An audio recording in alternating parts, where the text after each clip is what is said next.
19ویں صدی کا اختتام اور 20ویں صدی کے ابتدائی 2 عشروں میں اردو تحریکات نے جو کارنامہ انجام دیا، انہوں نے اردو نثر کو یکسر بدل دیا۔ یہ علی گڑھ تحریک کے رد عمل کے خلاف وجود میں آئی تھیں۔ حلقہ ارباب ذوق ترقی پسند تحریک اور رومانوی تحریک، اس میں سب سے فعال تحریک علی گڑھ تحریک کے بعد ترقی پسند تحریک تھی۔ اس نے اردو داستان کے بعد اردو ناول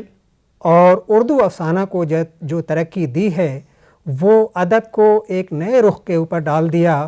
اس سے سماج کی خدمات، ادب کی خدمات جو وجود میں آئی یا سیاست کے بدلنے میں جو رول ادا کیا ہے، آج کے اس ایپیسوڈ میں اردو نثر کے انہی مخصوص حصوں کے اوپر بات ہوگی جو ناول کی صورت میں اور افسانے کی صورت میں وجود میں آئے۔ آج ہمارے سامنے اس اسٹوڈیو میں پروفیسر عزیز اندوری صاحب ہیں، جو ترقی پسند تحریک اور اس کے ساتھ وجود میں آنے والی جو اور تحریکات ہیں جو اردو نثر کو یکسر بدل دیا، ان کی خدمات کیا ہیں، اس کے پس منظر میں جو تحریکیں وجود میں آئیں اور جو نثر کے میدان میں خدمات انجام دی گئیں، اس سے متعلق گفتگو کی جائے گی۔ میں پہلے پروفیسر عزیز اندوری صاحب سے میں یہ سوال کروں گا کہ آپ اس بات کو واضح کریں کہ 20ویں صدی کے ابتدائی 2 عشروں میں جو تحریکات وجود میں آئی یا جو نظریات ہمارے یہاں آئے، ان کا عصری تقاضا کیا تھا اور انہوں نے اردو ادب، خاص طور سے اردو نثر کو کیا متاثر کیا، ان کے اثرات کیسے پڑے؟ حاجی صاحب، بات یہ ہے کہ کسی بھی زبان کے ادب کے ارتقاء کے لیے اس ادب کو متحرک کرنا اور نظریاتی طور پر اس کو عوام تک پہنچانا یہ بڑا ضروری ہوتا ہے۔ 1857 کے بعد اردو ادب کو باقاعدہ محرکات کے ذریعے آگے بڑھایا گیا، اور اس سے قبل جو کچھ ہمارے یہاں نثری تخلیقات پیش کی جا رہی تھیں، وہ زیادہ تر اساطیری قصے ان میں بیان کیے جاتے تھے، جیسے داستان وغیرہ وغیرہ، اور یہ سب کچھ عوامی نقطہ نگاہ سے بہت نزدیک کا معاملہ نہیں تھا، بلکہ یہ دربار اور مخصوص ماحول میں ان صنف کو، خصوصاً داستان کو، یا شاعری میں بھی اگر لیں تو مثنوی وغیرہ یا قصیدہ۔ 1857 کے بعد ترقی پسند تحریک سے قبل یہ جو بات سامنے آئی کہ علی گڑھ تحریک اس کا وجود میں آنا اور ایک متحرک انداز میں اردو ادب کو آگے بڑھانا، یہ خصوصی طور پر ہمارے اس عہد کے فنکاروں کا ایک کارنامہ تھا، چاہے سر سید احمد خاں ہوں، حالی ہوں یا محمد حسین آزاد ہوں۔ ان سب نے شاعری کے ساتھ ساتھ نثر کو بھی ایک نیا رخ دینے کی کوشش کی، صحافت کو اثر نو زندہ کیا، اور اس کے فوراً بعد اس تحریک نے ہمارے اس عہد کے نوجوان ذہنوں کو بڑا متاثر کیا، اور بڑی خوش نصیبی یہ تھی کہ پریم چند ملے اسی عہد میں، اور اسی سلسلے سے یہ جو نوجوان، مختلف زبانوں کے نوجوان، جب جسے ہمارے ادب میں خصوصی لفظ اس کے لیے استعمال ہوا ہے، 7 سمندر پار جانا۔ 7 سمندر پار سے مراد ولایت بھی کہا جاتا تھا اس زمانے میں اسے، اور انگلینڈ وغیرہ کا یا یورپین کنٹریز کا اس میں ذکر ہوتا تھا۔ جب یہ وہاں پہنچے تو وہاں ان کو ایک نیا منظر دکھا، اور وہ منظر تھا مارکسزم کا۔ مارکس کے ذریعے جو تحریکات ادب میں داخل کی جا چکی تھیں، وہ اردو میں کسی طرح بھی مارکس اور یہ لینن تو سیاسی اعتبار سے ان کے نظریات نہیں یار، نظریات سیاسی تھے، لیکن اس سیاست سے ادیب تو متاثر ہو رہے تھے نا۔ میں یہ نہیں کہہ رہا ہوں کہ ان کے سیاسی مسائل کو وہاں کے لوگوں نے اختیار کیا، جیسے گورکی اور تالستائی جو وہاں موجود تھے، جی ان سے یہ متاثر ہوئے۔ اور اسی کے ساتھ ساتھ وہاں پر ایک انجمن بنی تھی PWA کے نام سے، پروگریسو رائٹرز ایسوسی ایشن، اس میں یہ لوگ جانے لگے، اور وہاں پر جو تخلیقات پیش کی جا رہی تھیں ان کا قطعاً رشتہ سیاست اور سماج سے ہی تھا، نفسیات سے بھی تھا۔ ان لوگوں نے وہاں کے اس نثر کو جب پرکھا، دیکھا، اس کے بارے میں معلومات حاصل کی، تو اسی عہد میں پریم چند جیسا آدمی ہندوستان میں موجود تھا جو دیہات پر، جو سماج کے پچھڑے ہوئے طبقوں پر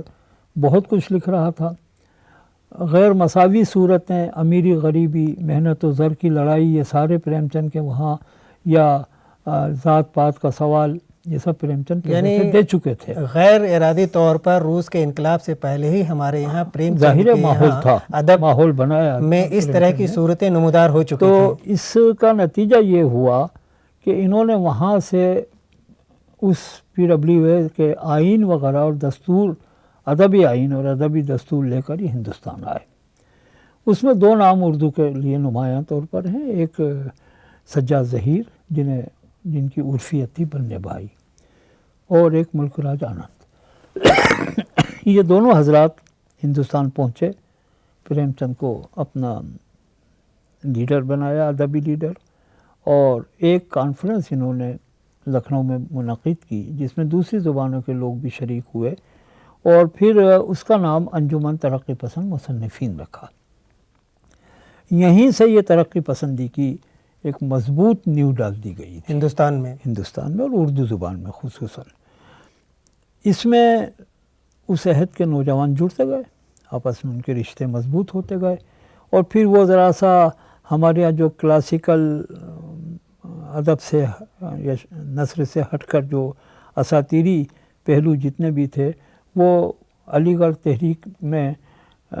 کے وقت ہی ان کا خاتمہ تقریباً ہو چکا تھا۔ کچھ لوگوں کا کہنا ہے یہاں پر کہ منشی پریم چند نے کانپور کے اندر ترقی پسند تحریک کا جو پہلا خطبہ دیا تھا، صدارتی خطبے کے اندر جو بات انہوں نے کہی تھی، وہ تحریک اپنے اس منشور سے الگ ہو گئی تھی۔ کہاں تک اس میں سچائی ہے؟ منشور سے یعنی جو وہ خط کھینچا گیا تھا کہ اس خطوط پہ کام ہوں گے، لیکن آگے چل کر وہ ترقی پسند تحریک خود اس خطوط کے اوپر کام نہ کر سکی۔ یہ تو بہت بات کی بات، آپ نے یہ سوال تو بہت بات کا ہے۔ اس وقت جب ترقی پسند تحریک کا فارمیشن ہو چکا تھا، انجمن ترقی پسند مصنفین بن چکی تھی، پریم چند اس کی صدارت قبول کر چکے تھے، اور لکھنؤ کے اس صدارتی جلسے میں انہوں نے بہت طویل خطبہ بیان کیا تھا، اور اس میں شرطیں رکھی تھیں کہ ہمارا ادب اب جن سمتوں میں جائے گا وہ یہ ہوں گی۔ لیکن ایک بڑا خوش آئند پہلو یہ بھی تھا کہ انہوں نے قطعاً اردو نثر کو صرف سماجی حیثیت سے ہی نہیں رکھا، یا شاعری کو بھی ہم اگر یہاں اس پہ بھی گفتگو کریں، بلکہ ایک حسن کے تصور سے بالکل ہمارے نثر ہو یا شاعری ہو اس کو علیحدہ نہیں کیا تھا۔ ایک جملہ بڑا مشہور ہوا تھا پریم چند کا کہ اب ہمیں حسن کا معیار تبدیل کرنا ہوگا۔ آپ دیکھیے اس جملے میں یہ گنجائش ہے کہ ہم وہ حسن سے یا حسن کی جتنی علامتیں تھیں اس سے دور بھی نہیں ہونا چاہتے تھے۔ بعد کے لوگوں نے اس کے ثبوت دیے، کہانی لکھی ہو یا ناول لکھے ہوں، سارے کے سارے تو سماجی ناول نہیں کیا تلاش کرنا چاہتے تھے، تبدیل کرنا چاہتے تھے۔ بھائی ہم بوسہ لے کے ان سے عجب چال چل گئے، یوں بخشوا لیا کہ یہ پہلا قصور تھا، اس کو تبدیل کرنا چاہتے تھے وہ۔ اور ظاہر ہے کہ بعد میں یہ باتیں سامنے آئیں کہ تیرا ہاتھ میں آ گیا کہ چراغ راہ میں جل گئے، مجھے سہل ہو گئیں منزلیں، وہ ہوا کے رخ بھی بدل گئی، ترقی پسند ہی کہہ رہے تھے۔ یہ چلے بھی آؤ کہ گلشن کا کاروبار چلے، یہ تو شاعری کے پہلو تھے۔ لیکن اس میں حدیث صاحب سب سے بڑا معاملہ یہ تھا کہ حسن کے تصور کو تبدیل کرنے میں پریم چند نے جو اس دستور اور آئین میں جو گنجائشیں، اس زمانے میں اگر آپ پورا دستور اور آئین پڑھیں تو اس سے وضاحت ہو جاتی ہے۔ اس وقت سماجی اعتبار سے ایسی کہانیاں، ایسے ناول لکھے جانے یا ان کی تخلیق کی جانے کی بڑی ضرورت محسوس کی گئی تھی۔ آپ اندازہ لگائیے کہ ناول لفظ انگریزی کا ہی ہے، اور اسے سب سے پہلے ہمارے یہاں انہوں نے ڈپٹی نذیر احمد صاحب نے وہ اصلاحی ناول لکھے ہے نا، لیکن سماجی ناولوں کی ابتدا ہمارے یہاں پریم چند سے ہی ہوئی۔ اب آپ دیکھیے کہ بازار حسن دیکھیں تھا نا کہ بھئی حسن کا معیار تبدیل کرنا ہوگا. انہوں نے کسی پردہ نشین عورت کا ذکر نہیں کیا, کسی گھریلو حسن لڑکی کو نہیں لائے, کوٹھوں تک پہنچے وہ سماج کے مسائل کو انہوں نے بیان کیا, مجبوریاں, سماج کی مجبوریاں بیان کی کہ ایک عورت کوٹھے پہ کیسے پہنچ جاتی ہے. یا بعد میں اور بھی اس سلسلے سے بہت کچھ لکھا گیا, امراؤ جان ادا وغیرہ وغیرہ. یہ سارے وہ پہلو تھے. وہ انتقامی اعتبار سے ایک اچھے گھر کی لڑکی کو طوائف بن جانا پڑا. تو یہ تو ہمارا وہ حصہ تھا جو بعد میں پریم چند کے بعد ان کی تقلید میں. اور یہ حدیثہ بھی اس بات کو یاد رکھیے کہ آپ اردو نثر کے شروع سے لے کر آج کے نثر تک بھی اگر آپ آ جائیں گے تو جس قدر ترقی پسند تحریک میں نثری ڈیولپمنٹ ہوا ہے, نثر کا ارتقاء جو ہوا ہے وہ انتہائی مبارک تھا. اس کی بڑے تقاضے تھے, چاہے وہ سماجی اعتبار سے ناول لکھے گئے ہوں, نفسیاتی اعتبار سے لکھے گئے ہوں, یا ہمارے اونچ نیچ کے معاملے میں لکھے گئے ہوں, چاہے محنت و زر کی لڑائی کے معاملے میں لکھے گئے ہوں. نہیں, میں ایک بات یہ بھی بتاتے چلیں آپ کے ناول میں حیت کے اعتبار سے ترقی پسند تحریک میں جو ناول نگار تھے انہوں نے کس طرح کی تبدیلیاں کی؟ حیت تو ظاہر ہے کہ حیت تو ناول کی وہی تھی جو مغرب کی تھی, اس میں کسی قسم کی تبدیلی کا سوال ہی نہیں تھا. اور اسی مغربی حیت کو ہمارے ہاں پریم چند چاہے لکھے ناول. اب آپ دیکھ لیجئے گودان میں کتنا بڑا انقلاب کا تصور ہے کہ ایک پست طبقے کو, پستی کی طرف مائل طبقے کو, ایک جاہل قسم کے خاندان کو انہوں نے گوبر کی شکل میں انقلاب کا ایک سمبول بنا دیا. ایسی بازار حسن کو ان کے ہم اگر دیکھیں, اور بھی ان کے اس میں تو یہ کہوں گا کہ پریم چند نے ناول کے میں جتنے موضوعات لیے یا جن موضوعات پر لکھا, بعد کی نسل کے لوگوں نے انہی موضوعات کو ڈیولپ کیا. کیونکہ پریم چند تو اس کی ابتدا بھی جیسے قصیدے میں ہمارے لیے کہا جاتا ہے کہ سودا نے ہی ابتدا کی اور انتہا بھی ان پر ہی ہونا چاہیے, ایسے ہی پریم چند نے ناولوں کے ذکر کو موضوعاتی انداز سے. ان تمام موضوعات کو سامنے رکھتے ہیں تو کچھ لوگوں کا یہ کہنا ہے کہ اس تحریک نے معاشرے کی قدروں کے اوپر لگائی ہے, کاری ضرب لگائی ہے. یہ کہاں تک اس میں سچائی ہے؟ بالکل ہے, قطعاً ہے, آپ مطالعہ کر لیجیے. اور اس کے بعد یہ ہمارے یہاں جو نئے ذہن ابھر کر سامنے آئے, جیسے شاعری میں نئے ذہن آئے تھے, فیض یا جعفری یا مجروح یا احمد ندیم قاسمی وغیرہ وغیرہ, ایسے ہی ہمارے یہاں کرشچند آئے, خواجہ مہدی عباس آئے اور بیدی آئے. انہوں نے جو ناول یا منٹو کے جو ٹچز ہیں وہ آپ دیکھ لیجئے کتنے نفسیاتی ٹچز ہیں, کیسے جملے ان کے وہاں آتے ہیں. ان کا جو کرسچن کے جو آتا ہے وہ کتنی شگفتہ نثر کے ذریعے انہوں نے سماج کے بھیانک مناظر کو ابھارا. جیسے فیض نے شگفتہ انداز سے, چاہے وہ غزل کہیں چاہے وہ نظمیں کہیں, انہوں نے زبان کے اعتبار سے جو خدمات کی وہی ہمیں نثر میں بھی نظر آتی. انہوں نے اوبر کھابر قسم کی زبان بھی استعمال نہیں کی, یا کوئی نعرے بازی ان کے وہاں نہیں ابھر کر آئی. یہ سارے سلسلے ناولوں کے ہمیں نظر آتے ہیں. پریم چند نے افسانے کی بھی ابتدا کی ایک طریقے سے, اور افسانے میں بھی بڑی نفسیاتی باتیں, جو ان کا باپ اور بیٹے کا بہو کے مر جانے پر کفن رونا دھونا سب کرنا, اور اس کے بعد تو چندہ ملے تو اس کی شراب پی جانا, یہ ہمارے نچلے طبقوں کی ایک بہت بڑی غیر سنجیدہ پہلو تھا جو پریم چند نے اس کو سامنے رکھا. 1936 کے فوراً بعد ہمارے یہاں ایک سانحہ آتا ہے تقسیم ہند کا. ہم آزادی کے نام پہ خوش بھی ہوتے ہیں, لیکن جو وہ واقعہ ایک رونما ہوا جس میں لاکھوں گھر برباد ہوئے,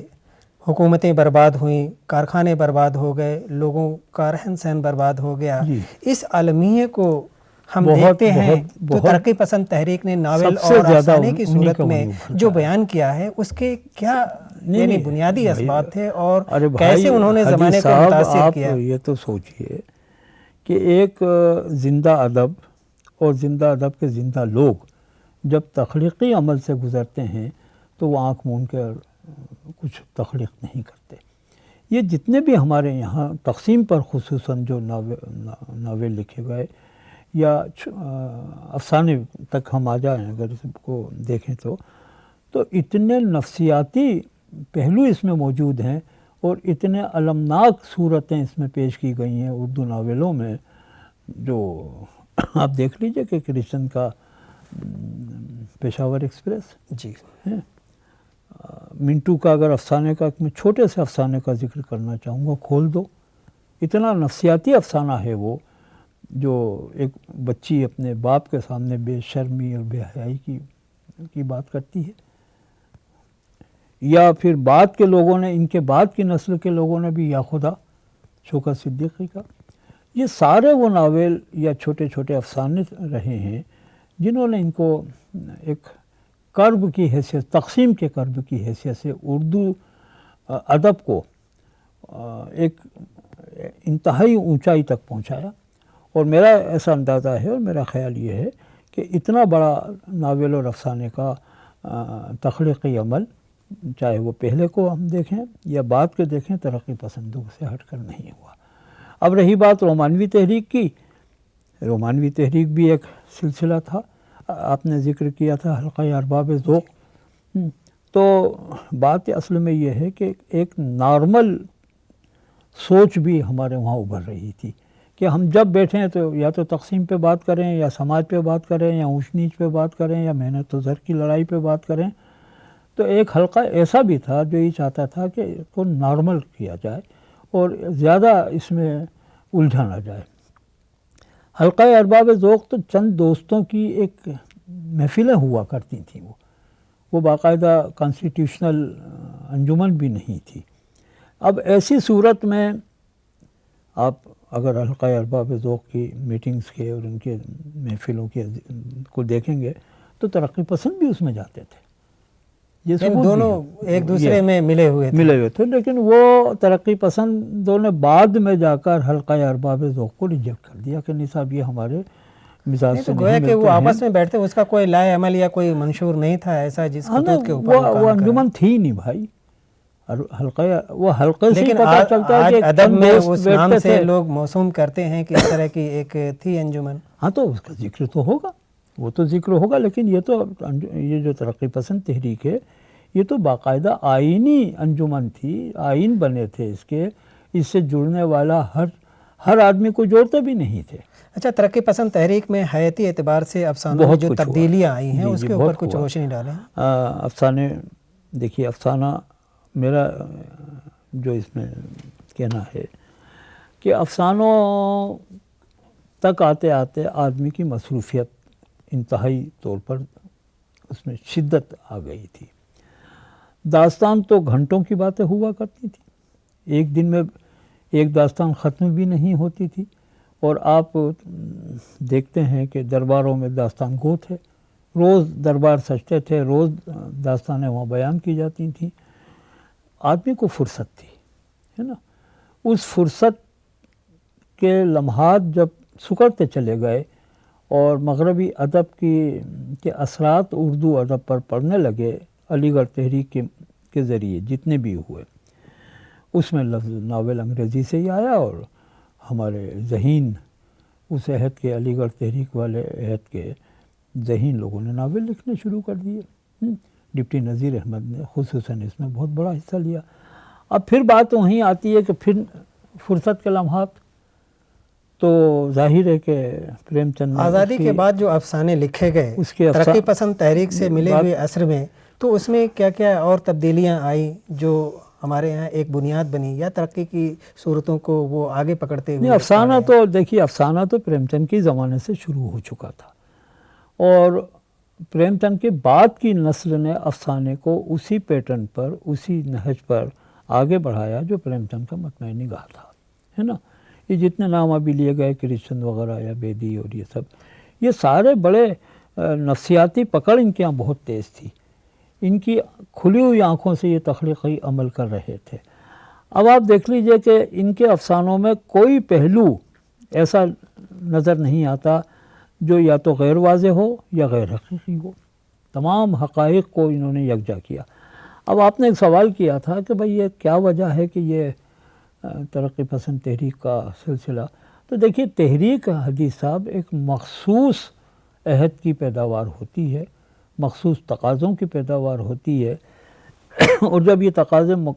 تکمیل کے تک پہنچتے ہیں تو ایک نیا تحرک کہہ لیجئے، ایک نیا رجحان کہہ لیجئے، یہ رفتہ رفتہ ڈیولپ ہوتا ہے۔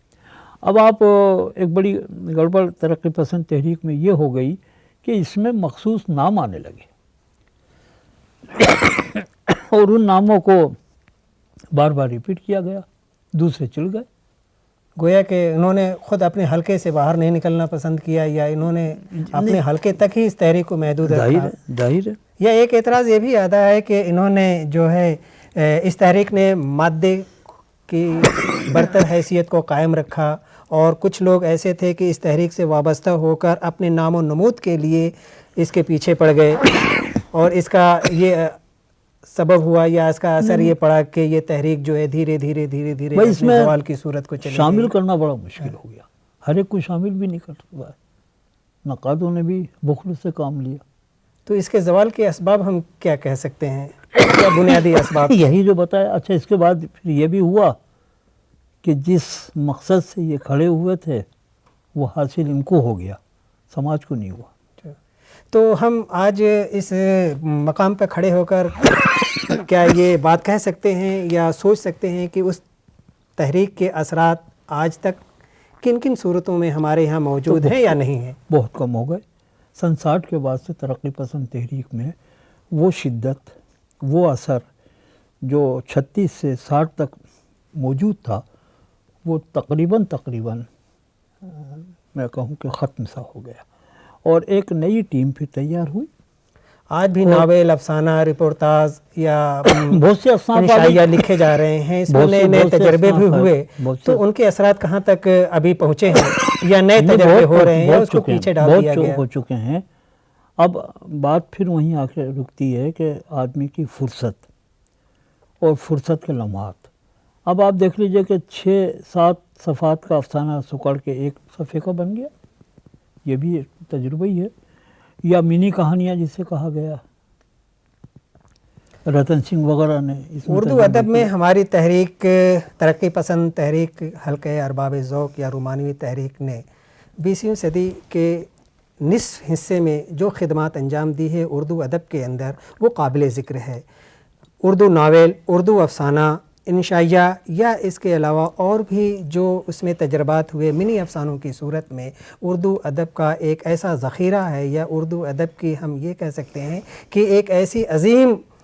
شاخ ہے جس کو نظر انداز نہیں کیا جا سکتا ہے۔ اس نے سماجی اعتبار سے، سیاسی اعتبار سے لوگوں کے فکر و ذہن کو ایسے تبدیل کیا کہ آج بھی اس